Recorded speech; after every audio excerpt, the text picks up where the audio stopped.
男友阳了，晕倒在我家门前，照顾他5天，他退烧只有一点咳嗽，我变成40人烧妈了。我以为接下来他要照顾我了，但当我躺在床上烧得昏昏沉沉的时候，却听到他压低嗓子那么温柔的讲电话。我感觉不对劲后就避着你，就是不想传染你，让你遭罪。谁让你这时候跑出去做头发的？发烧了就乖一点，在家待着，我现在过去找你。然后江晨扔下高烧不退的我匆匆离开，还带走了我全部的药。我再次醒来时是晚上9点多，在医院的病房，手上扎着针，嘴巴戴着氧气面罩，浑身酸痛的躺在病床上吊针。手机上有江晨发来的2条短信：抱歉洛洛，我们老板突然让我回来加班，我的病还没好透，就拿走了你一些药，你现在还好吧？还能给我打电话，看样子没事。好了，不打扰，你休息了，阳了要多喝热水多睡觉，你早点休息吧，晚安。我盯着那些在我雷区疯狂试探的文字，耐着最后一丝性子拨了他的电话。他挂断了，发了消息给我：怎么还没睡？我嗓子不舒服，别打电话了。是你嗓子不舒服，还是你守着的人不舒服？页面一直显示对方正在输入，但2分钟后他才发过来一句话：洛洛，不是你想的那样。那是什么样？我想知道是什么人，让你丢下发烧40的我不管，还偷走我的药，急不可耐的去救人。是我发小，他没药。你也知道现在退烧药多难买，他一个人在家都烧糊涂了，他从小身体就不好，他没药会死的，我不能不管他。他发完消息又发了个求求老婆的表情，以往让我觉得甜蜜的表情图，如今却像扎进肉里的刺。他真的拿我当女朋友了吗？你发小身体不好，那你有没有想过，你拿走了我所有的药，包括我的哮喘药，在当时我高烧40的情况下，我会比他死得更早。洛洛，你别这么咒自己。你说你怎么想的？你那么多药又喝不完，我就想给他拿些救急。那是我全部的药，我以为你还有别的药。你为了你兄弟扔下病重的我去救你兄弟，你兄弟的命是命，我的命就不是命吗？宝宝你别生气了，我错了好吗？我没想那么多，真的对不起宝宝了。你哮喘没事吧？我看明天有没有时间，抽空把你的哮喘药送过去。听完江晨的话，我突然想到高中时有次我在学校哮喘发作，但我忘了带药。我妈接到学校打给她的电话后，连假都没请，就跑回家拿哮喘药冲到了我们学校。我妈从接电话到把药送我手里，没超过1小时。抢救我的医生也跟我讲，如果我再晚来一会，或者医院没床位了，我可能会死。像我这种有哮喘基础病的人阳了，还烧到40，说不定会怎么样呢？而江晨跟我说什么？明天抽空。江晨，从这一刻开始，我们分手了。还有，明天把我的药都送到某某医院，不然我报警。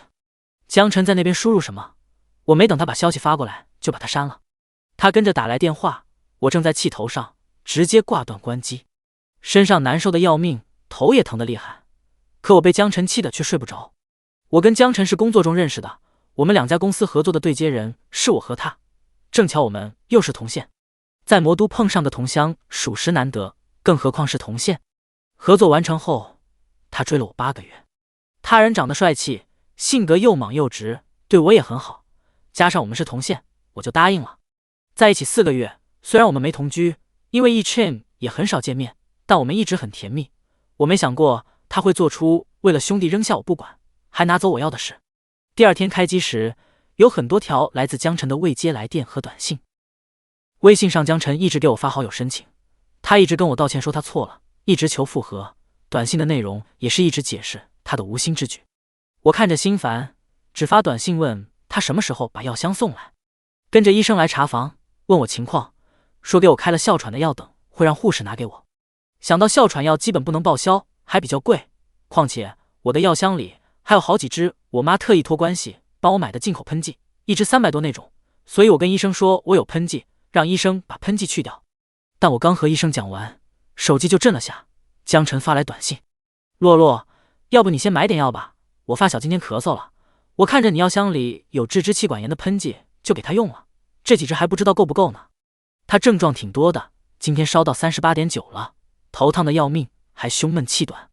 洛洛你有钱，在上海又生活久了，但他跟你不一样，他来上海才2月，在这边人生地不熟的，除了我没人能依靠，你当同情同情他吧。而且他住的地方离你家挺远的，来回一趟太折腾了。看着这几条短信，看到那一个又一个的他，想到他拿走300多一支的哮喘喷剂治咳嗽，我像吞了苍蝇一样恶心。我没再和他讲一句废话，直接报了警。吃午饭的时候，警察给我打电话说，他们带着江晨跟我的药箱过来了。因为住院部不让进，我就裹了件羽绒服下楼。江晨跟在2个穿制服的警察身后，脸色不太好看。警察把药箱拿给我，问我是不是这个药箱，让我检查下里面东西对不对。其他的药我不在乎，我拿到药箱第一时间检查了我的哮喘药，在看到5支都被打开的喷剂时，我傻眼了。你让你朋友用我的药，打开1个就够了，为什么把5支全打开？他就用了1支，其他的没用。没用你们拆包装干什么？拆了包装，我怎么知道用没用过？被拆过的东西我不要，你们赔我钱吧。1支市场价360，5支你转我1800。讲完，我把那5支喷剂递给江晨，但他不接，反而恼火地冲我质问起来：“程洛，你够了，就这点东西，你跟我要1800，我们是在谈恋爱吗？你怎么能这么算计我？”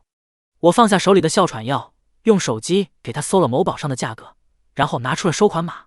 他脸色更难看了，说他怎么知道我药箱里的是真的假的？我这属于强买强卖。我听完只感觉江晨大脑被阉割了。谁稀罕卖给你？我能提前知道你会偷我东西？你不知道真的假的？那你把每一瓶都拆开干嘛？手贱吗？我们之间在谈对象，我们之间能算偷吗？我拿你药箱，不是因为退烧药买不到，他又病得重吗？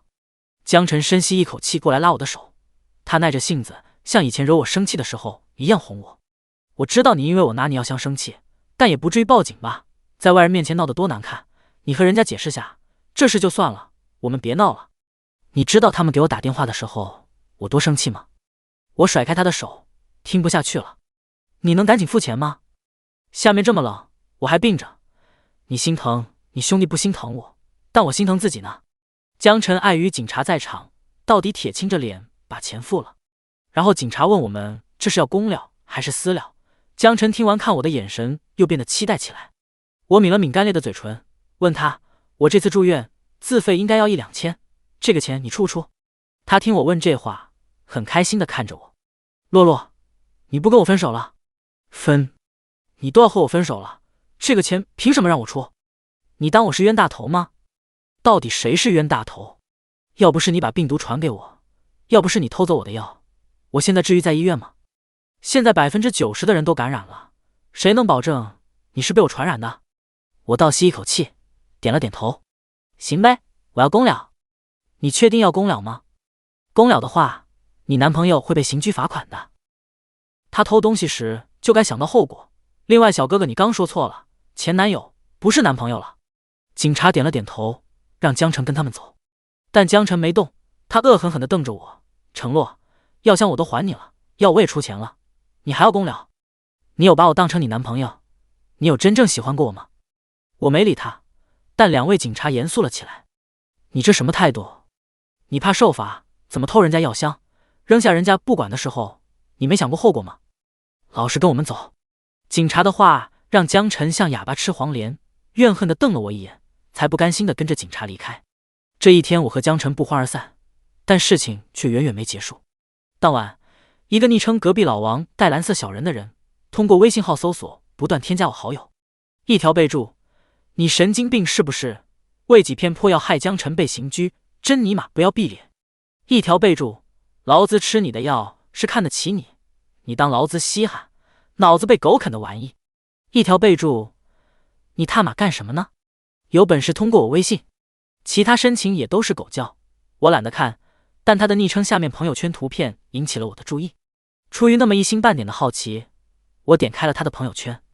最上面一条只有文字：今天下午2点钟发的，见过处对象拿女的一点东西，女的就报警的吗？抠抠搜搜成这样，我真是活久见。再往前是昨天下午我烧糊涂陷入昏迷那段时间发的，配图拍的我的小药箱，还有小药箱里面的药。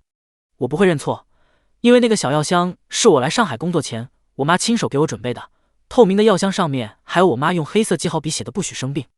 而另一张在秀药的图里，不起眼的角落里都是我的哮喘药跟抗过敏药。在我小药箱的上面江晨发小自豪地跟所有人炫耀，一听说我阳，狗晨就跑来照顾我，还送来这么多药。兄弟们看看，是不是都是你们买不到的那些？再往前是几张午餐动态，有说狗晨请的饭就是香，还有说没会员券了，狗晨只能请我吃这种狗都嫌的东西，怎么下口？那些午餐照片很眼熟，很像之前江晨借我的会员点外卖时拍给我的照片，而且他发小定位的地址竟然都是江晨公司的地址。在那些午餐动态中，不时穿插了几条王者的战绩分享动态，其中没少 diss 我。狗晨够意思，30秒解决女朋友就杀回峡谷救我，帅炸了。这条动态的时间我记得，那天江晨说他在打游戏，等打完再找我。那天我是晚上9点给他打的电话，他11点多才回我，回了一句打游戏上头之类的话。还有一条动态是凌晨1点多的历史战绩截图，赢妈了，勉强原谅狗晨吧。在那条动态前面是前一天晚上9点08分发的暴跳如雷的动态。女朋友怎么这么烦，天天打电话发消息，她是不是除了骚扰男朋友没别的事干？真不知道某人怎么想的，找这么个事逼又不能干，要他干嘛？看完10条动态，最近困扰我的一些问题，我全部知晓了答案。最近2个月江晨外卖的饭量大了一些，我问他，他说天气冷了，他想多吃点保暖。偶尔我联系他时，他都在打游戏，我以为他是沉迷打游戏，还多嘴让他不要玩物丧志。原来他不是沉迷游戏，而是沉迷游戏中的人。可怜我还给他买办公室零食，我怕他舍不得点外卖，还特意买了会员叠加包，但一切却都跟我的药一样进了他和他发小嘴里。2个月时间刚好对得上，俩人的三观也出奇的合，怪不得是发小。正看着，警察局那边给我来了电话，说江晨有些话想对我讲。我说我不想听，挂断了电话。不用想都知道江晨要跟我讲什么，无非是觉得下午舍不得千把块钱换个刑具不划算，现在又想出钱让我私了呗。下午让他那个好发小加微信骂我，见我不理，硬的不行，想来软的了。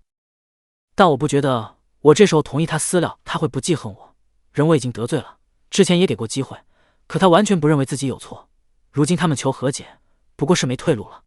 如果这时候我答应他们，我是能拿到千把块钱，却会让他们觉得我好欺负，后面报复我报复得更狠。拒绝了江晨和解后，我格外注意。不过半个月以来，我除了被呼死你骚扰外，倒没察觉其他异常。半个月后，我去江晨公司谈续约的事，很官方的对接，我们都没一句废话。但弄好续约合同后，大会议室突然冲进来个穿黑色制服的女人，开门就扯着嗓子喊：啊，你们商务谈合作怎么这样谈？这好歹是公共场合，你还是个女的，怎么一点都不注意影响？她的话在外面的大办公室引起了不小的轰动。江晨看到来人不悦的皱起眉：王岩，闭嘴！我撑着下巴看向闯进来的女人，显然江晨比这个王岩聪明些，知道惹不起我，江晨不敢明面上惹我，但这个王岩却非得往枪口上撞。看着眼前这个穿着前台衣服、萝莉打扮、看我充满仇视的女人，你就是江晨发小吧？是又怎么样？他很神气地瞪着我。王岩，把会议室的门关上。江晨突然讲了句，但王岩却不动，依旧冲着外面嚷嚷：狗晨，他都把你害成这样了，你干嘛还要替他考虑？他敢做，还怕大家看啊？江晨见王岩不动，自己去关上了门。王岩见江晨过去，像宣示主权一样搂住了江晨的脖子，但他个子没江晨高，得使劲踮着脚才能够到江晨的脖子。俩人的动作看起来像小情侣在暧昧打闹。看着俩人的样子，我也印证了自己之前的猜想，果然是女的。江晨有些不自然地推开王岩的胳膊，跟我解释的义正言辞。我说王岩是男的，还不是怕你误会。承诺，我们没做过任何对不起你的事。这么替我考虑，我是不是还该谢谢你啊？就他做的那些事，跟他发小是男是女有关系吗？反倒是他们这么欲盖弥彰的做法，自己心里才有鬼吧？王岩神色古怪地笑了声，然后打开他的机关枪。你阴阳怪气你妈呢？别用你那些肮脏的想法想我和狗晨，我跟狗晨是兄弟，我们这么多年睡一张床上都没发生过什么。王岩，你别说了。江晨打断王岩，王岩才没继续说下去，反而替江晨打抱不平起来。狗晨不是我说你，早知道她是这种女人，当初就是打死我都不会帮你追她。不知道为啥，听俩人讲话，我有点恶心。呼了口气，我拿起签好的合同放进包里。以前的事我不想多说什么，毕竟我们已经分手了。但今天王岩造谣我的事，你说下怎么解决吧？解决你麻痹，你算老几啊？老子今天就算骂死你又怎么样？王岩急了。王岩，江晨喝了一声。王岩还想讲什么，但江晨瞪着他，他不甘心地闭了嘴。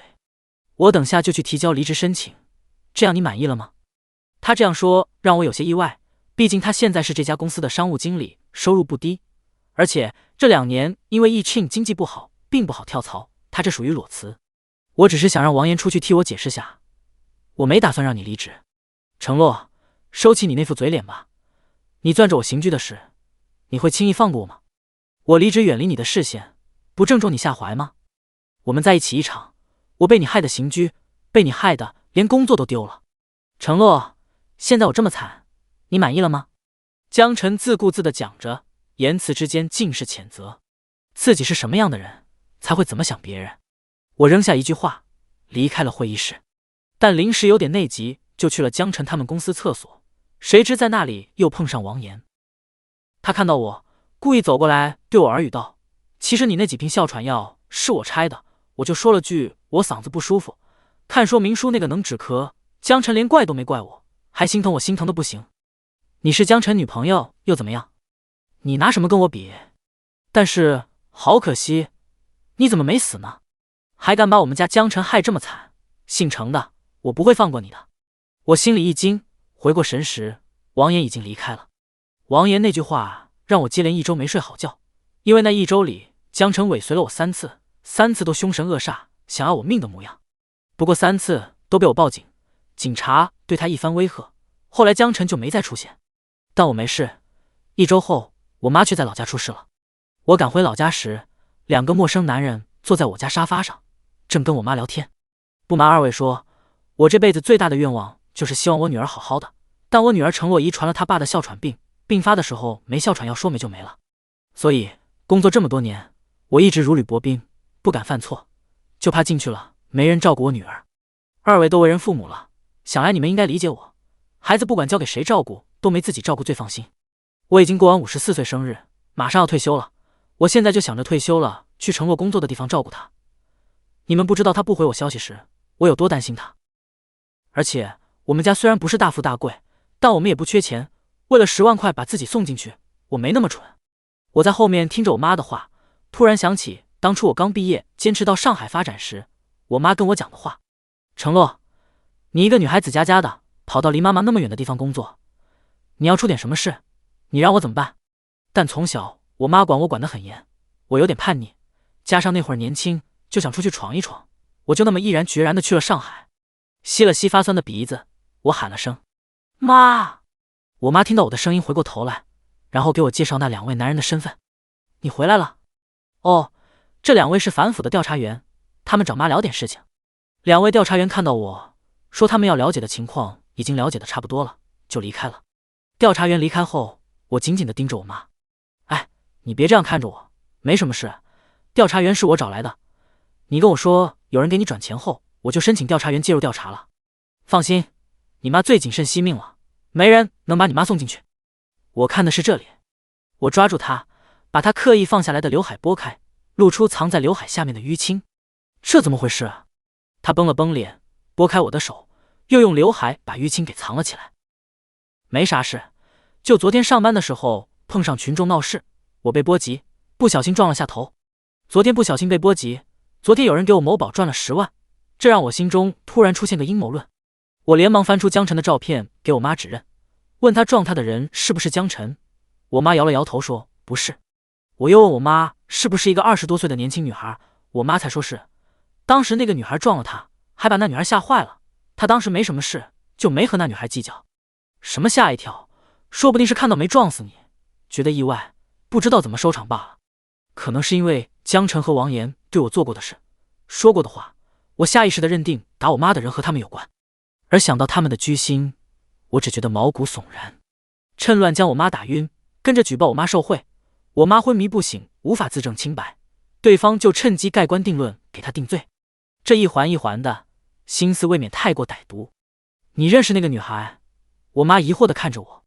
我犹豫片刻，还是把在上海发生的事情跟我妈讲了。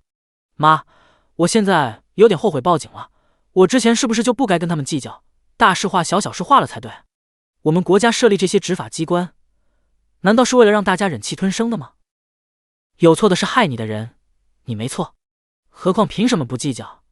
那可是你的命，你从小到大，我都舍不得让你感冒吹风，他什么玩意儿啊，敢这么对你承诺，你差点回不来了。我妈讲着，搂着我哭了起来。我就知道他会是这个反应。好了，我们现在说你的事呢。你让调查组的人查查给我转钱的那个人和江城王岩有没有关系，我觉得这期间肯定有关系。你要有什么还需要我配合的，我都配合，我就是专门回来配合你的。得了，你妈这道行还需要你配合吗？你回来了就好好在家休息吧，这种小事我自己就搞定了。那不行，我明天得跟你去你们单位指认一下人。第二天，我跟我妈去了她单位，到了之后我才知道，大厅内能拍到闹事那一幕的监控竟然都坏了。虽然我妈指认出王岩是打她的人，但没有直接证据能证明王岩打了她，口头证据的效力性太低了。当天下午，又是一封匿名举报信，举报我妈贪腐，不止10万块的事，竟然还有江晨给我转1800那事。举报人在举报信里义正言辞地谴责我利用我妈的职权，威胁恐吓本县人员要钱。听我妈讲举报信的内容，我完全可以肯定，陷害我妈的人就是江晨和王岩这俩人了。在陷害我妈的同时，还想洗白江晨被刑拘过的事，想的还怪多的。不过我妈对污蔑的事完全躺平，任由调查员忙活。她说机关不只会反腐，对他们的保护工作做得也非常好，而且她在知道转账的事后第一时间进行了申诉，她绝不会有事的。反倒是那些污蔑她的人，这下要完了。我默默给我妈单手扣了个6，并给要害她的人点了根蜡。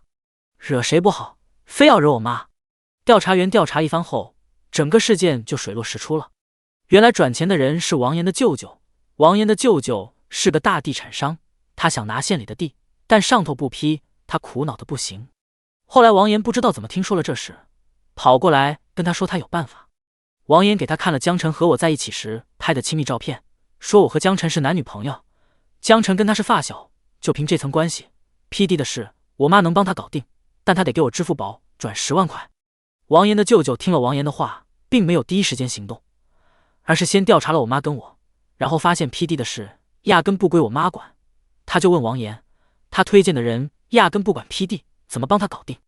王岩也是能忽悠，说批地的事虽然不归我妈管，但都是一个单位的，我妈自然有她的办法，还说机关里的人都是穿一条裤子的，让他放心大胆的拿钱就行。他舅舅没别的办法，而且10万块对他来说不算啥，就死马当活马医赚了钱。调查组的人后来找来到王岩，但王岩却一口咬定他舅舅污蔑他，问他有什么证据证明他讲过那些话，而且他们是一家人，他有什么理由害自己舅舅？王岩舅舅的女儿说王岩是嫉妒他们家，因为王岩家庭不好，所以王岩故意设计害他们家，想害他们家破产。后来调查组的人又找了江晨，江晨说他不知道有这回事。那封匿名举报信不就是证据吗？只要把匿名取消，江晨和王岩肯定无所遁形。你想什么呢？匿名举报就是出于对举报人的保护，对方选择了匿名，任何人都不能公开对方的信息。那封匿名举报信就差直接念出江晨和王岩的身份证号了，结果告诉我不得公开匿名举报人信息，还得找别的证据，我 FO 了。俩人这一套套完的属实6，真是吃过我房子里拍到视频证据的亏，现在做什么都不留尾巴。这事的处理结果是我妈无责，机关起诉了王岩的舅舅，也起诉了匿名举报人，但对于匿名举报人的起诉是暗地进行的。我妈说就王岩舅舅的情节，最少也要判几年，至于污蔑他的人，至少也得1-2年。哎，偷鸡不成蚀把米说的就是他们吧。但我顾不上感慨他们，我只是心有余悸的给我妈发消息。还好你当时没事，要是那会儿你出点什么事，我得难受死。我能有什么事？我现在每天去健身，身体好得不得了，养老我都是轻症，谁想害我，还得看我同不同意呢。承诺，你等着我啊，妈退休了就去找你养老。看着我妈发来的消息，我心里被幸福胀得满满的，同时也暗恨王岩的毒辣。和我妈聊完天，我看了看法院寄来的审理我起诉江晨和王岩谋杀案的传票。江晨和王岩对我们做下的一切，该还了。其实之前王岩威胁我时，我联系律师咨询过谋杀的事，但律师跟我说偷药定性谋杀未遂，判江晨刑事罪的可能性更大。那个王岩不好定性，很容易洗白。但我觉得江晨只是蠢，真正想我死的是那个王岩，江晨只是被王岩洗脑的喽啰。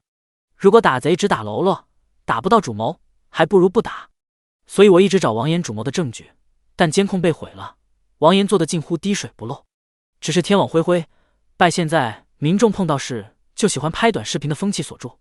我在老家那些天，大数据给我推送了本地视频，我恰好刷到了那天群众闹事的视频。